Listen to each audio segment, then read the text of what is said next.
experimentar este momento sublime, nos desligando de tudo lá fora. Em primeiros instantes, agradecendo a Deus nosso Pai, essa espiritualidade amiga e sublime, por mais essa oportunidade do qual nós tivemos, de podermos estarmos aqui reunidos no seu santo nome, para mais esse aprendizado da noite de hoje. Obrigada, Pai, por tantas e tantas bênçãos já concedidas. Suplicamos o teu amparo, as tuas bênçãos, a tua luz e a tua proteção divina, não só para nós aqui encarnados e desencarnados, mas que todas essas bênçãos possam se estender sobre os hospitais, maternidades, asilos, orfanatos, nas cadeias, nas penitenciárias, enfim, Pai, onde houver uma dor, uma lamentação, movimento de olhar de Pai amoroso e bondoso, pois sabeis da necessidade de cada um dos seus filhos. Só temos a te agradecer. Pai nosso que estais nos céus, santificado seja o teu santo e doce nome. Venha a nós o vosso reino, seja feita a vossa vontade, assim na terra como nos céus. O nosso de cada dia dá-nos hoje. Perdoa, Pai, as nossas dívidas, assim como nós perdoamos a dos nossos devedores. E não nos deixeis cairmos em tentações, mas livrai-nos de todo e de qualquer mal, porque teu é o reino, é o poder e a glória para todos sempre. É com a tua benção, Pai, na espiritualidade amiga e sublime do qual aqui se encontram, e assim damos por aberto a palestra doutrinária da noite de hoje. E que nosso irmão se amparados e protegido pelo poder do nosso Pai. A palavra é tua, irmão. Abre seu coração.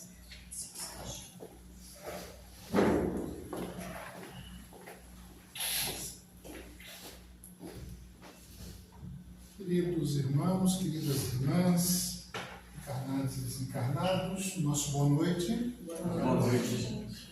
Nossos votos de muita paz a todos, agradecendo já antecipadamente ao convite da casa, uma satisfação enorme poder estar aqui novamente, conversando com os queridos amigos aqui do Fé e Caridade. A doutrina espírita, ela é muito pródiga, ela é muito farta de obras. É farta de obras, não só obras das nossas mãos, que nós fazemos com caridade, mas de obras literárias. Nós temos a nos guiar na doutrina espírita os 5 livros principais da codificação. Mas Kardec não se limitou aos 5, ele escreveu 23, incluindo a Revista Espírita, Viagem Espírita, O que é o Espiritismo, vários outros livros além desses 5.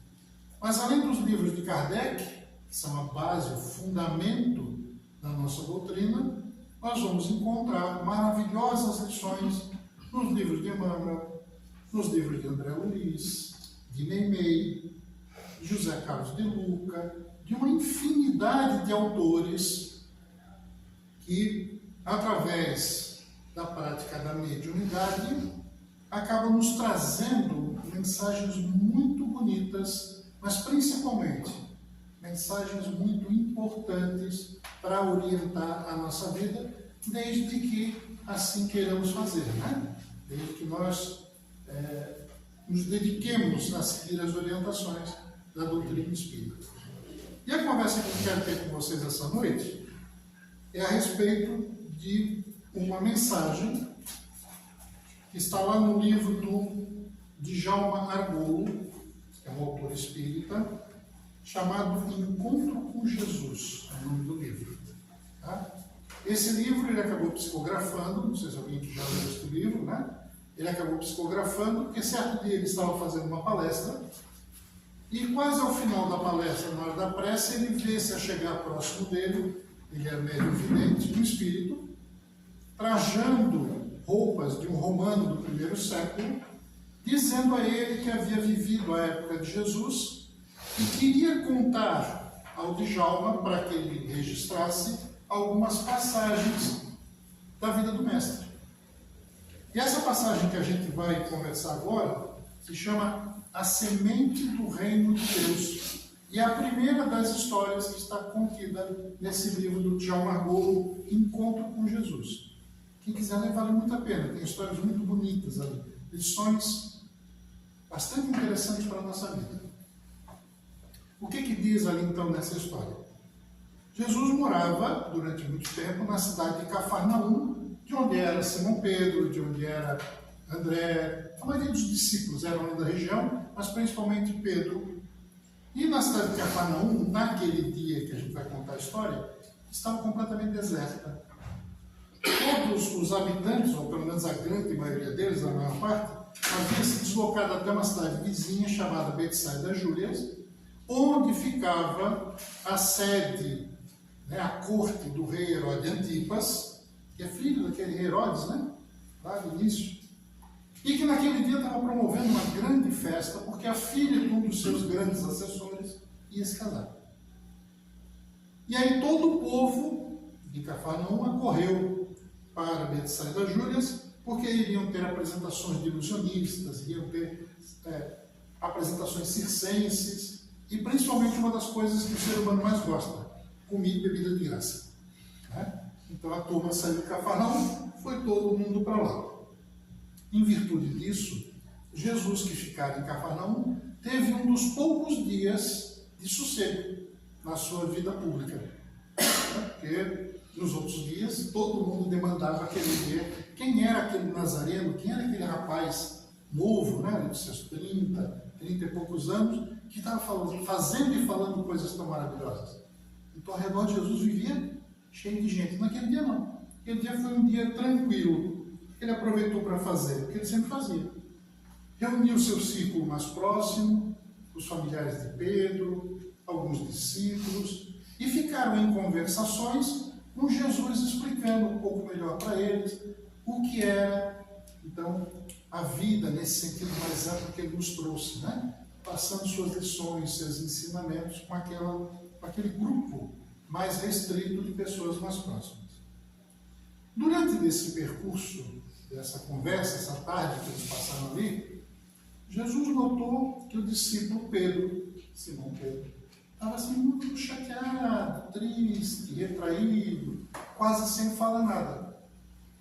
Só que Simão Pedro não era assim. Simão Pedro era vibrante, falante, expansivo. Era aquele que, quando chegava no local, dominava o local com a sua presença. Naquele dia, Pedro estava muito quieto. Jesus deixou, não falou nada. E lá pelo finalzinho da tarde, ele dispensa todo mundo vai para os seus afazeres, Pedro, os outros discípulos saem, a família de Pedro vai para os seus afazeres, e Jesus demanda a caminhar ao longo da praia de Genezaré, do lago de Genezaré, chamado Mar da Galileia. Então Jesus resolveu dar uma passeada para pensar um pouco, para refletir, para orar. E aí diz aqui que enquanto Jesus caminhava, o sol se punha no horizonte, tingindo de púrpura e dourado o lago. Imagina que coisa linda devia ser, Tem que estar lá para acompanhar isso. Jesus caminhando nesse ambiente lá no lago de Genezaré. Um pouquinho mais à frente, quando Jesus caminhava, ele notou que tinha uma série de barcos na beira do lago. Barcos emborcados, barcos aguardando reparos, alguns barcos que estavam ali colocados porque já havia acabado o dia da pesca, O lago de Genezaré, uma das principais atividades deles era a pesca. E no meio daqueles barcos, Jesus foi se aproximando cada vez mais e notou a presença de uma pessoa. Ele viu a silhueta, uma silhueta conhecida. Era Simão Pedro, que estava lá, cabisbaixo, com os olhos fixos no chão, quase inerte, parado no meio dos barcos, encostado num barco daquele. Jesus, ao chegar perto, começou a analisar a alma de Pedro, com a capacidade que só ele tinha. E Pedro estava tão absorto absorto nos seus pensamentos e estava tão concentrado nos seus pensamentos que ele só notou a presença de Jesus quando Jesus chegou lá dele, tocou o ombro e disse: Pedro, meu irmão, o que está te preocupando com tanta intensidade? Eu vi que está se preocupado. Já viu a primeira lição, né? Quanta gente está preocupada, quanta gente está triste ao nosso redor e nós não somos capazes de perceber. Jesus percebe. É uma dica, né? Vamos perceber o nosso entorno, vamos perceber as pessoas que estão ao nosso redor. Tem pessoas que para nós são invisíveis. Não tem? Pessoas que para nós parece que não existem. Aí fica o convite. Vamos olhar mais para as pessoas. Vamos sentir mais as pessoas. Essa é a primeira lição que Jesus diz. Ele nota que Pedro não está bem. Às vezes, mesmo dentro de casa, nós temos filhos, filhas, tios, tias, primos, primas, vô, vó, pai e mãe, e a gente não nota que a pessoa está mal. Só vai notar a hora que deu algum problema grave. Mas aquilo vem se acumulando. Jesus percebe. Quando Jesus fala isso, então Pedro começa a falar, né? Rabi, se tornou um pescador, voltando de súbito à realidade. Como será bom viver no mundo quando ele estiver estabelecido entre nós? Que mundo ele está falando? Do reino de Deus. Como vai ser bom estar vivendo no mundo o dia que o reino de Deus estiver estabelecido entre nós? Esse reino de Deus de que tu falas tanto, Jesus. Os ricos transformando sua fortuna em trabalho, pão, agasalho, remédio, oportunidades para os menos afortunados. Senhores escravos, na época tinha isso, né? De mãos dadas, exercitando a mais pura fraternidade. A extinção da guerra, com as armas modificadas em arados, paz e outros utensílios para que a gente possa produzir comida para o nosso povo. Os governos sendo exercidos por aqueles mais capazes, dedicados, honestos, verdadeiros servos da comunidade. Enfim, com o ódio, o vício, o crime e todas as iniquidades tão comuns nos dias atuais ele está falando lá de trás, 2000 anos, qualquer semelhança é mera coincidência, né? Nos dias de hoje. Sendo simples e tristes lembranças de um passado a se perder nas brumas do esquecimento. Nesse ponto do seu inflamado discurso, o discípulo fez uma pausa que o sublime mestre aproveitou para dizer: parabéns, Simão, vejo que tu conseguistes entender os verdadeiros objetivos do reino de Deus e você conseguiu traduzi-los finalmente, ou seja, você está entendendo o que é o reino de Deus. Você entendeu, parabéns. Parabéns. Só que Pedro estava muito ansioso, muito angustiado. Ele continuou a falar: entretanto, Rabi, se é fácil eu me elevar na contemplação mental dessas esperanças, o cruel mundo das realidades cotidianas me faz achar que elas são um sonho impossível. Em toda parte, nós temos egoísmo, nós temos maldade. Os exércitos romanos estão em todo local e cometem atrocidades. As nossas próprias autoridades roubam do nosso povo e o deixam na miséria. E aí a gente olha ao redor e vê que seja o roubo, a prostituição, a mendicância e tudo mais que tem de ruim. A essa altura, abundantes lágrimas caíam do rosto do apóstolo. Até, Senhor, ele continua, os que são testemunha dos teus atos de amor, como sacerdotes, fariseus, escribas, doutores da lei, em lugar de ficarem entusiasmados com as tuas curas extraordinárias, se prendem a discutir contigo minúsculas questões legalistas. Contudo, o que mais me fere, o que mais me deixa triste, é ver aqueles que são atendidos pelo teu amor entregarem-se a atitudes vis e egoístas, em lugar de aproveitarem a bênção de cura para repensar suas atitudes e modificar suas vidas à luz dos teus ensinamentos. O pranto convulsivo obrigou o discípulo a interromper momentaneamente a sua exposição, enquanto Jesus, fitando com um olhar cheio de tolerância e amor, aguardava a conclusão do arrobo. Eu mesmo, Senhor, disse Pedro, quando eu estou ouvindo as tuas preleções, quando eu testemunho os teus atos de bondade, me sinto empolgado e planejo uma vida de virtude, uma vida de nobreza, de altruísmo. Porém, quando eu estou longe de ti, volto às minhas atitudes egoístas, que sempre me caracterizaram. Como poderá, mestre, diante de tanto mal que existe por toda parte, materializar-se aqui esse reino de paz, de amor, de justiça e concórdia que tu tanto pregas? Sem poder continuar, Simão Pedro entregou-se em convulsivo pranto que refletia o seu angustiado pessimismo. Durante largos instantes, o divino amigo permaneceu em silêncio, deixando que amainasse a exacerbação emotiva do companheiro para que pudesse manter uma conversação tranquila. Segunda lição de Jesus. Muitas vezes existem pessoas ao nosso redor que não querem nada mais do que desabafar. Querem contar para nós os seus problemas, ou precisam contar para alguém os seus problemas. E o que naturalmente a gente acaba fazendo? Quando a pessoa vem falar com a gente já interrompe, querendo dizer como é que ela tem que agir, qual é a atitude que ela tem que tomar. Não é assim, às vezes? A gente sempre tem a resposta pronta para quem precisa da nossa ajuda. O que Jesus faz aqui? Nada. Ele deixa Pedro esvair todas as suas angústias. Ele ouve, ele faz a escuta ativa. Ele permite que Pedro desabafe. Ele podia, na metade do caminho, não, Pedro, cara, não é assim, é assado. Não, ele deixa. Então, a segunda mensagem para nós: sempre que alguém nos busca a fim de requerer de nós um amparo, estando aflita, estando angustiada, primeira coisa, ouçamos. Pode ser que a pessoa não queira nada de nós, a gente não vai conseguir resolver nada na vida dela, mas só o fato dela se sentir ouvida, acolhida, recebida, já vai ajudar bastante. Talvez a única coisa que ela espere de alguém.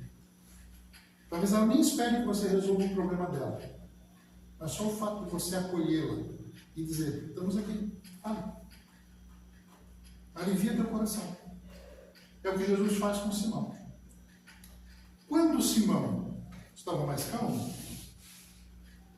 Jesus falou para ele o seguinte: olha, Simão, estás vendo lá na frente aquele olival? Olival é um local que tem as árvores de oliveira que nos dão aquelas coisinhas gostosas chamadas azeitona. É bom, né? Azeitona é bom. Então ele disse: você está vendo aquele olival que tem lá na frente? Vai lá, apanha uma oliveira, traz aqui e coloca na minha mão. Aí o discípulo olhou para Jesus, passou a mão na barba, né? Está doido. Acho que o sol aqui do lago de Nazaré fez mal para ele. Comeu alguma coisa errada hoje. Como assim, Senhor? O que tu quer, meu mestre? Vai até aquele olival, pega uma oliveira e vem colocá-la na minha mão. Repetiu Jesus pacientemente: Senhor, mesmo que eu tivesse a força para arrancar uma daquelas árvores e para trazê-la até aqui, ela não caberia na tua mão. Já que te recusas a atender meu pedido, vou apanhá-la eu mesmo. Aí Jesus partiu, uns 100 metros para chegar no olival. Depois ele retorna, algum tempo, trazendo a mão fechada. Ele abriu na frente do discípulo e ficou espantado. Ah, mas é só uma azeitona, disse o discípulo Pedro, né? Te engana, Simão, respondeu Jesus. Eu tenho aqui uma oliveira completa. Se quiseres comprovar, planta ela em algum local apropriado, cuidando dela com carinho. Rega periodicamente pela manhã e pelo entardecer. Aduba de quando em vez. Limpa o terreno em volta para que as ervas daninhas não lhe roubem o alimento e venham sufocá-la. Protege-a devotamente contra insetos e pragas que possam prejudicá-la. Isto fazendo, terás em breve uma grande e bela oliveira que te proporcionará uma ótima colheita de frutos. Igualmente, meu irmão, na semente que estou a semear no coração dos homens, o reino de Deus já se encontra pré-formatado, aguardando apenas as condições propícias para se desenvolver. Como um lavrador devotado, estarei cuidando de todas elas com muito carinho. Vou adubá-las com o resto das ilusões mortas, regá-las com a linfa abençoada das lágrimas que brotam do coração dos homens e das dores anônimas, e manterei limpo o terreno dos corações onde elas estão plantadas, com os instrumentos das provações e das lutas expiatórias, arrancando as pragas geradas pela irresponsabilidade, pelo orgulho e pelo egoísmo. E com os olhos perdidos no amanhã que só Jesus podia vislumbrar, ele arrematou. E um dia, em uma bendita colheita, estreitarei em meus braços como frutos ansiosamente esperados todos os espíritos da terra, completamente redimidos de seus erros, para juntos participarmos do sublime banquete da felicidade imorredora. Depois, como quem acorda de um sonho agradável, ele fixou os olhos no amigo Simão Pedro, que o fitava extasiado e feliz, dizendo, enquanto passava a mão sobre o ombro do discípulo: hoje, porém, Simão, é tempo de semear. A colheita vem depois. Importa agora trabalhar sem esmorecer, pois do nosso esforço hoje depende a colheita abundante do amanhã. E sob a luz cintilante das estrelas, que se derramavam como gemas preciosas sobre o veludo da noite, os dois voltaram para casa mergulhado em suas cogitações. Eu não dava tempo para ter presenciado isso, confesso para vocês. Queria estar lá, fosse uma mosquinha presenciando essa conversa. Ensinamento bonito. Que lições a gente pode tirar então dessa narrativa? Primeiro, Simão Pedro, logo no início, ele dá uma definição exata do reino de Deus. Quando ele começa a dizer como será bom viver no mundo, quando ele estiver definitivamente estabelecido entre nós, ricos, usando a riqueza em favor de todos, acabando as guerras. Ele consegue entender isso e Jesus deixa muito claro: parabéns, Simão, você entendeu os objetivos do reino de Deus. Você já sabe efetivamente o que tem que fazer. Você já sabe quais são os objetivos, qual é a lei divina. Assim como nós sabemos, ou não. Nós que já acompanhamos a doutrina espírita há bastante tempo, mas que não sejamos espíritas, que sejamos católicos, protestantes, nós conhecemos as leis divinas. Amarás ao próximo, amarás a Deus sobre todas as coisas e ao próximo como a ti mesmo. Não façais ao outro o que não desejas que te faça. Coisas simples. Isso resume toda a lei, isso resume todo o mandamento. Uma frase: não faças ao outro o que não queres que te faça. Se nós usássemos dessa medida para agir, ou seja, para medir as nossas atitudes antes de agir, usasse isso como um filtro para decidir o que nós devemos fazer no nosso dia a dia, a gente já teria uma evolução enorme da humanidade. Não faças ao outro o que não queres que te faça. Ame a Deus sobre todas as coisas e ao próximo como a ti mesmo. Esse é o mandamento. Algum de nós aqui desconhece isso? A grande maioria da humanidade não desconhece isso. 94% da humanidade é espiritualizada, apenas 6% é ateia. Nós não deveríamos desconhecer isso. Se nós não desconhecemos esses mandamentos, se nós não desconhecemos a vinda do reino de Deus, o que o reino de Deus representa como a prática do bem, o convite à prática do bem incessante, por que o mundo ainda é tão ruim? Se 94% de nós somos espiritualizados. Talvez porque a gente ainda perca muito tempo como Pedro reclamando.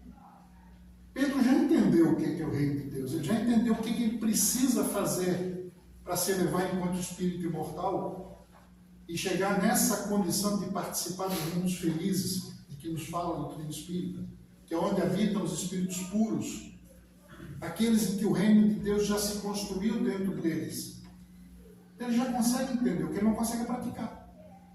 Que talvez seja o caso de muitos de nós. Nós já entendemos, mas não praticamos. E aí ficamos muitas vezes reclamando.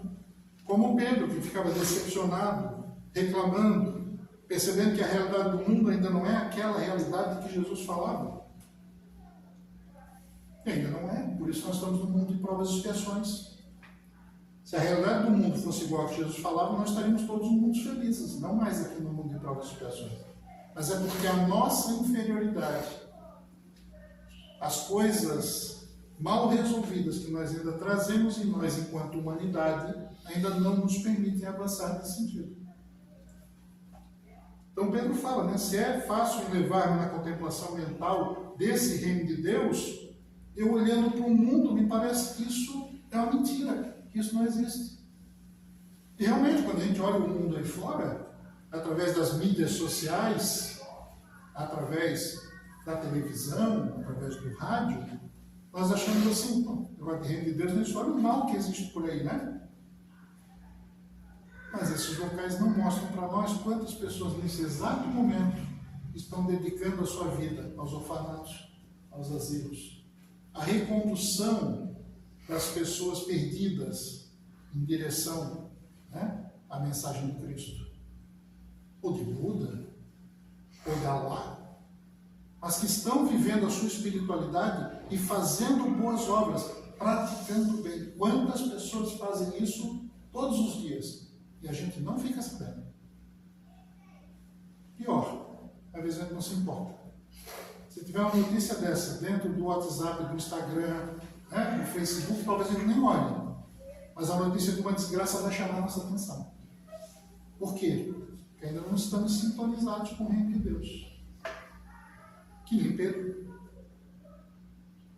Que nem Pedro. E vivia reclamando. Outra coisa, o nosso imediatismo de Pedro. Ele queria ver o reino de Deus formatado naquela hora, naquele momento. Mas ele esquece que é evolutivo, as coisas vão evoluir a pouco e pouco. Nessa encarnação, nós estamos passando pelas experiências que nós precisamos para o nosso crescimento pessoal. Se aproveitarmos bem a encarnação, com certeza retornaremos ao plano espiritual, porque a gente continua vivo, não tem morte. A gente vai retornar ao plano espiritual melhor do que quando a gente chegou, senão a gente perdeu a encarnação. E a próxima vez que encarnarmos, nós já vamos estar melhor. E se nós estamos melhores, significa que os outros que estão reencarnando, se fizerem a mesma coisa, estarão melhores. E se cada um estiver melhor, a humanidade estará melhor, o planeta estará melhor. Então o convite que nos é feito é sempre o convite da reforma íntima, de nos melhorarmos, de substituirmos os nossos hábitos, as nossas más tendências, os nossos maus hábitos, por virtudes, por bons hábitos. E aí, dia a dia, pouco a pouco, a gente tem que se melhorando. É o processo evolutivo, encarnação pós-encarnação. Só que nós precisamos já começar a fazer isso agora, porque senão nós vamos desperdiçar essa encarnação. Tem um amigo meu que sempre brinca comigo, ele diz, quer saber como é que vai ser a tua próxima encarnação? Olha o que está fazendo nessa. Porque se existe a lei de causa e efeito, na próxima nós vamos ter que consertar o que a gente estragou nessa lei. Não é pagar não, tá? Não tem esse negócio de pagar. Deus é misericordioso. Ele não trabalha com esse negócio de pagar. Mas a gente vai ter que consertar, ele vai dizer assim, quebrasse? Pode arruma. Volta lá para arrumar, até que você aprenda a não quebrar mais. Então vamos aproveitar e aprender a não quebrar mais agora, quando dá tempo, né? Eu não vou precisar retornar na próxima. Tá? Outra coisa é a autocrítica do Pedro. E essa aqui eu me achei. Quando eu li o livro, eu disse, senhor, não, ele está escrevendo para mim, não tem outra forma de fazer assim. Isso aqui ele escreveu para mim. Quando Pedro diz assim, eu mesmo, Senhor, quando estou ouvindo as tuas preleções, quando eu estou vendo os teus atos de bondade, quando eu estou perto de ti, me sinto empolgado, planejo assim uma vida de virtude, ser o cara menos errado da face da terra.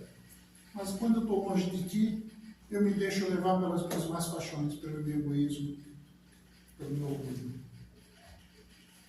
Às vezes a gente está aqui na casa espírita, tem essa equipe espiritual maravilhosa que preparou um ambiente para nós, estamos protegidos aqui dentro, né? Todos pensando em coisas boas, com essa egrégora que nos reúne aqui, A gente diz assim, não, mas eu vou mudar. Não, acabei de escutar ele falar, eu vou mudar, a partir de amanhã eu mudo. Então sai daí para fora. Onde estão as nossas provas, as nossas expiações? A gente tropeça com ele. Não é assim? Às vezes ele está aqui dentro fazendo palestra, palestrante, falando, sai ali, toma uma fechada de carro e já quer levantar o dedo, que o cara já quer berrar com o carro. Opa, calma. Calma, domine-se.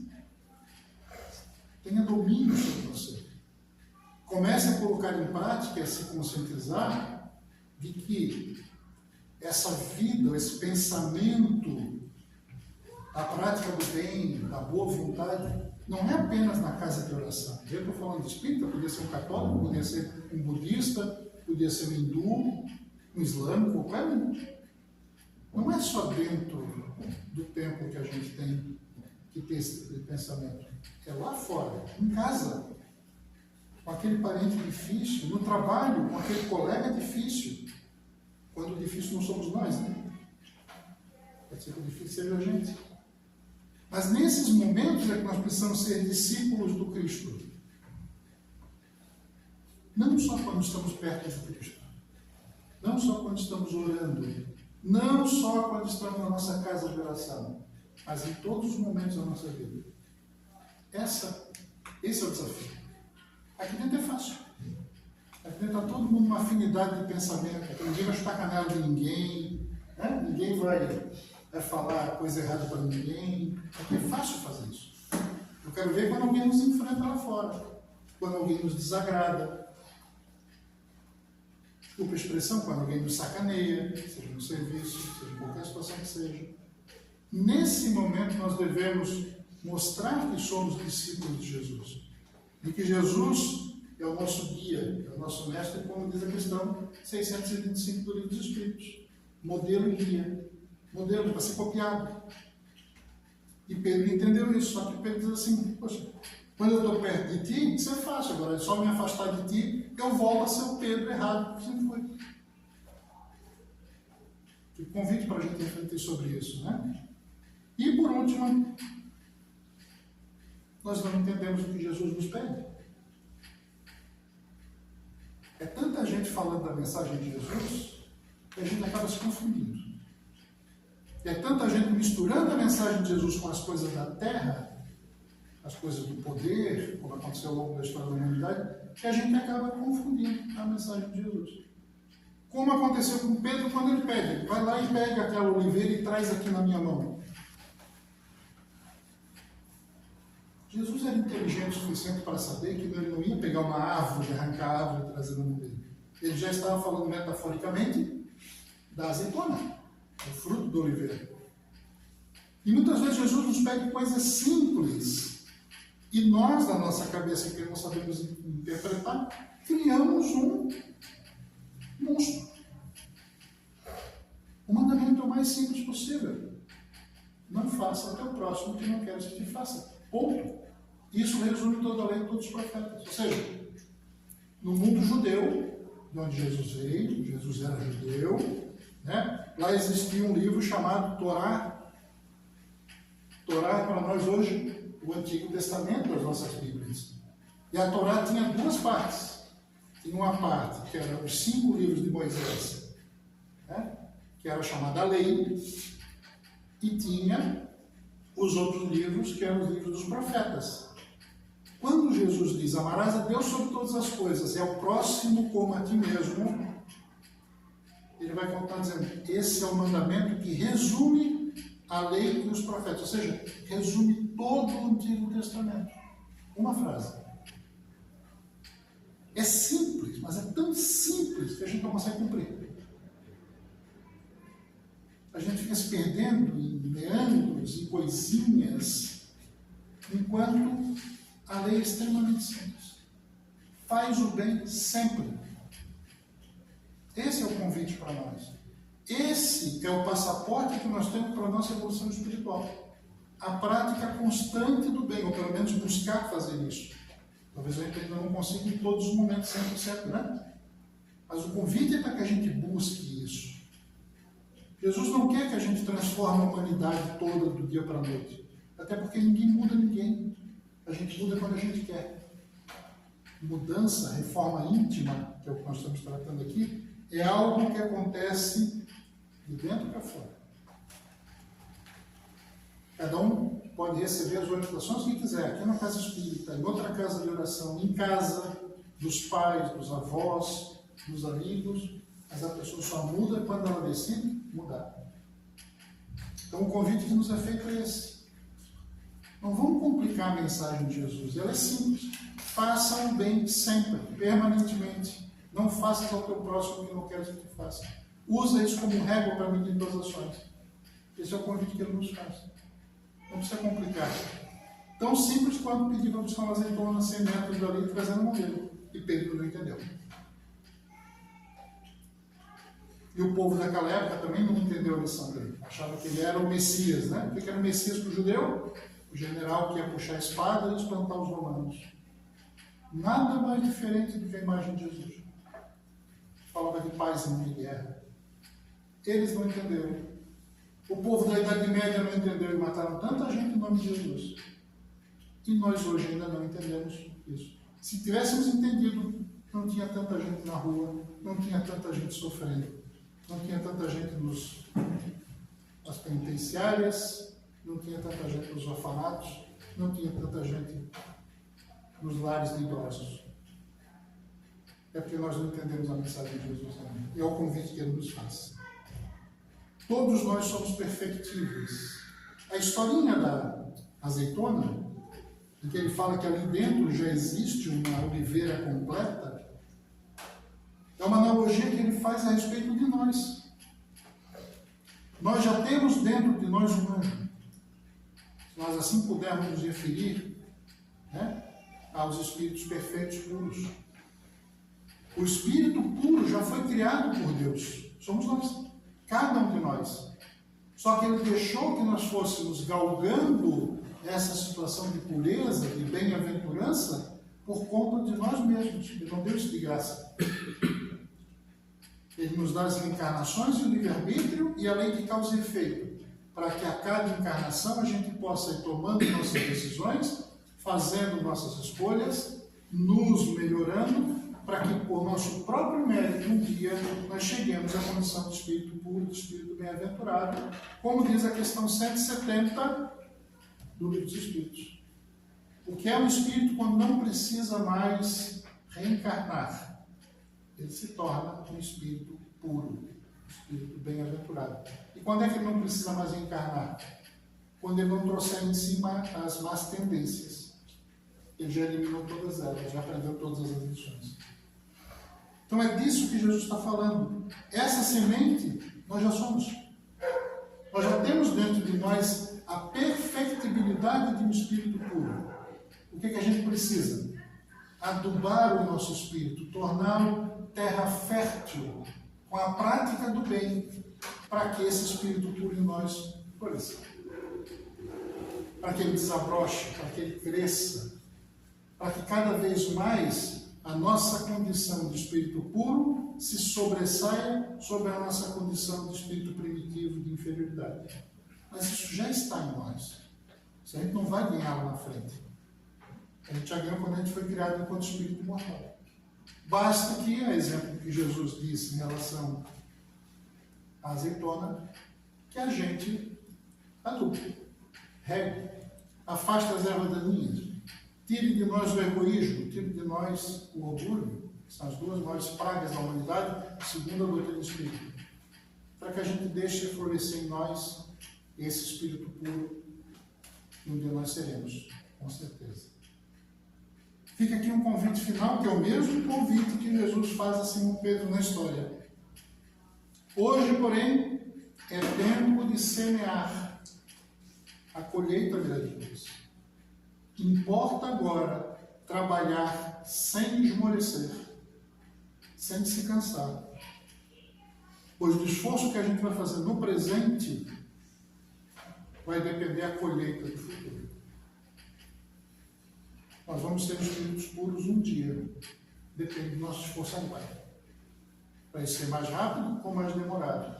Aqueles que despertarem antes, que entenderem a mensagem do Mestre, entenderem a mensagem da doutrina espírita, expressa em tantas e tantas obras, vão conseguir adubar melhor o seu espírito, tornando ele mais fértil para o desenvolvimento das virtudes.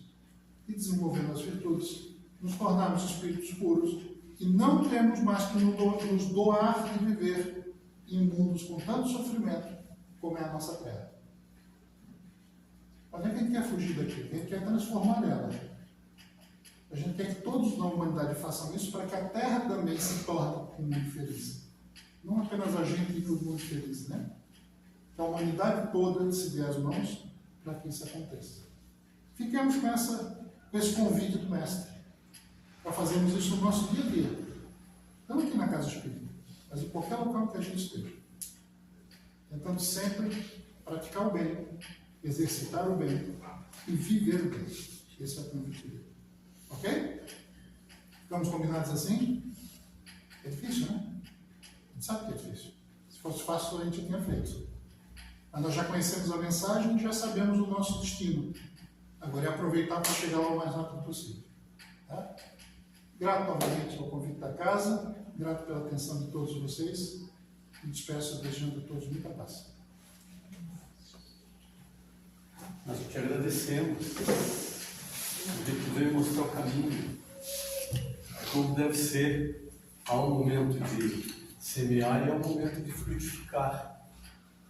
E nós, muitas das vezes, queremos atravessar esse tempo com as nossas dificuldades e também com a nossa pressa, a qual acabamos como estamos, doentes, buscando coisas que não vão agregar nada no nosso ser, falando espiritualmente, e assim caminhamos.